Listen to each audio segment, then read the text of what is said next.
생각을 다른 말로 표현하면 아마 아니요라는 세 글자일 거예요. 의심을 해보는 거죠. 부정을 해보는 거죠. 그게 아니요라는 세 글자라는 얘기죠. 약간 반항아가 돼보는 거죠. 자, 제가 생각하는 딴 생각 혹은 발상 전환의 정의는 정답이 아니라 오히려 오답을 찾는 것이다. 근데 나중에 세상에 나오면은 정답을 머릿속에 많이 넣고 다니는 것은 그다지 큰 의미가 없어진다는 거죠. 정답은 내 호주머니 속에 있는 휴대폰 꺼내가지고 한 10초만 찾아보면 여기 다 있거든요. 그러니까 내 호주머니 속에 있는 거를 또 머릿속에 우겨놓고 그거를 이고 다닐 이유가 하나도 없다는 거죠. 지금부터는 이제 오히려 정답이 아니라 오답을 많이 생산해내는 친구가 박수받고 칭찬받고 성공할 가능성이 훨씬 커지는 그런 시대가 됐다라는 겁니다. 모든 사람들이 똑같이 이야기하는 답이 아니라 나만의 답, 이거를 찾아가는 거죠. 근데 오답을 찾기 위해서는 늘 익숙한 생각만 해서는 오답을 찾기가 굉장히 힘들겠죠. 생각을 좀 비틀어야겠죠. 근데 이 생각이라는 놈이 우리 몸이 되게 딱딱하게 굳어있고 머리도 굉장히 굳어있는데 몸은 그대로 두고 머리만 말랑말랑해져라 라고 명령하면은 잘 안 듣는다는 거죠.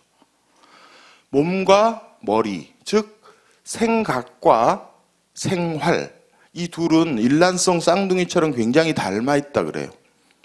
그래서 얘가 좀 유연해져야 얘도 말랑말랑해지면서 오답을 끄집어낼 수 있는 좋은 환경이 마련이 된다는 거죠. 그래서 이 생각을 비틀기 위해서는 먼저 해야 될 게 생활을 비틀는 거예요. 생활이 비틀어지면 생각도 비틀어질 확률이 커진다는 얘기. 일주일에 하루 정도는 5분, 10분 더 걸리더라도 다른 길로 출근을 해보는 겁니다. 다른 길로 학교를 가는 거예요. 그러니까 내가 나를 자꾸 낯선 공간으로 데려가는 거죠.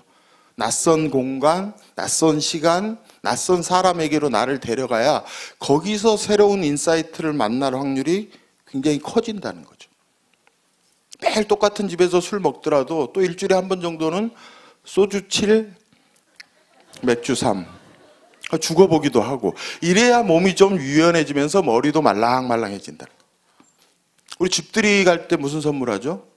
예, 집들이 이꼴 휴지예요. 그냥 그거 들고 갑니다. 누가 개업을 했다. 뭐 보내죠? 네, 개업 이꼬르 화분이에요. 또 다. 생일 선물. 생크림 케이크. 생일 파티 가면 막 케이크 3개씩 놓이는 경우 있죠. 하나에만 촛불이 붙고 2개는 저쪽 구석에서 이제 엉엉 울고 있고 이런 사태가 벌어집니다. 근데 이런 정답들은 내가 선물했다는 것을 일주일 내에 까먹어 주세요 라고 부탁하는 거랑 똑같다는 얘기죠. 일주일만 지나도 생각 안 나겠죠. 너무 많은 사람들이 정답을 들고 오니까. 제가 선물한 이야기를 하나, 꽤 오래전 이야기인데 하나 드리면, 결혼하고 한 5년이 됐는데 가만 생각해 봤더니 집사람 생일 선물을 제대로 한 적이 한 번도 없는 것 같더라고요. 너무했다. 올해는 내가 제대로 한번 선물을 해야겠다. 갑자기 철이 든 건지 어떤 위기감을 느낀 건지 하여튼 그런 생각이 들더라고요. 근사한 옷을 한 벌 사줄까? 막 너무 정답 같은 거예요. 생일 선물, 옷 이런 게. 돈으로 왕창 갖다 줄까? 이건 것 같은데 좀 폼이 안 날 것 같고. 그때가 저희 집사람의 33번째 생일이었는데 33개의 선물을 하자라는 생각이 탁 떠오른 거예요. 내가 생각해도 막 되게 근사한 것 같아. 인류 역사상 뭐 이런 선물을 한 수컷은 없었을 것 같고 이런 생각이 드는 거예요. 책도 한 권 샀고 뭐 연필도 한 다섯 사고 꽃도 한 송이, CD도 한 장. 그때 우리 집사람 좋아하는 소주도 한 병, 뭐 이렇게 해서 이제 선물을 막 채웠죠. 개수를 33개를 사가지고 저는 이 엄청난 선물을 했을 때 저희 집사람이 어떤 표정을 지을까, 얼마나 감격할까, 이거를 보기 위해서 생일날 오후에 저희 집사람이 직장을 다녔었는데 그때 트렁크에 선물을 다 이제 싣고 와서 먼저 집에 들어갔죠. 그래서 저희 집 거실 한가운데 이제 좀 주접을 떨었는데 선물 33개를 이 하트 모양으로 이렇게 늘어놉니다. 그리고 A4 용지 한 장을 꺼내가지고 이 선물 33개의 의미를 한 줄 카피로 다 썼어요. 카피라이터니까 그런 건 좀 잘했겠죠. 이제 생일 카드 같은 뭐 그런 것도 마련을 했고, 이제 저는 뭐를 봐야 되냐면 우리 집사람이 그 놀라운 표정, 놀라는 표정을 봐야 하니까 그 선물을 이렇게 하트 모양의 한가운데 제가 이렇게 들어가서 양반 다리를 하고 앉아서 현관문을 딱 보고 있는 거예요. 현관문 덜컥 열리는 소리만 이제 딱 기다리고 앉아 있는 거죠. 그러니까 정확히 말씀을 드리면 이제 선물은 32개를 샀겠죠. 그래서 현관문 소리만 기다리고 있는데, 결론부터 말씀을 드리면 그날 저는 집사람의 그 표정을 못 봤어요. 제 가장 친한 친구가 막 급히 전화를 했는데 아버지가 돌아가셨다라고 전화를 한 거예요. 근데 어찌됐든 저는 나갔고 저희 집사람이 현관문을 열고 들어와서 그 엄청난 광경을 봤을 것이고 저한테 전화를 했을 거 아니에요. 전화 속에서 들리는 목소리가 감동, 감격을 막 훨씬 뛰어넘는, 뭐라고 표현해야 될지 모르겠는데 꺼이꺼이 수준의 막 전화가 온 거예요.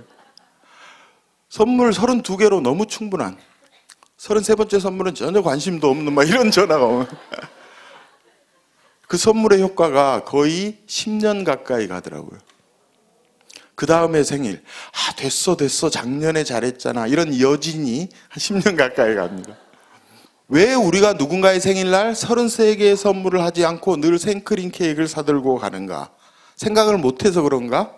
아니란 얘기죠. 생각을 안 하는 거죠. 정답은 이거야 라고 너무 서둘러 결론을 내려버리는 거예요. 그리고 오답을 찾겠다는 생각을 해본 적이 없는 거죠.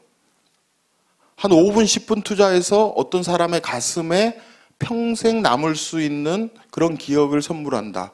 무지하게 남는 장사겠죠. 5분, 10분 투자해서 한 사람의 평생 가져가는 선물.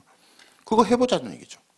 그래서 이런 정답들에 자꾸 아니요라고 말하는 거예요. 정답, 상식, 옳은 생각, 바른 생각, 이런 것들을 자꾸 아니요라는 세 글자를 붙여보는 거예요. 또 이런 거죠. 밍크의 수명은 10년이라 그래요. 10년이다. 아니요라고 쓰는 거예요. 아니요.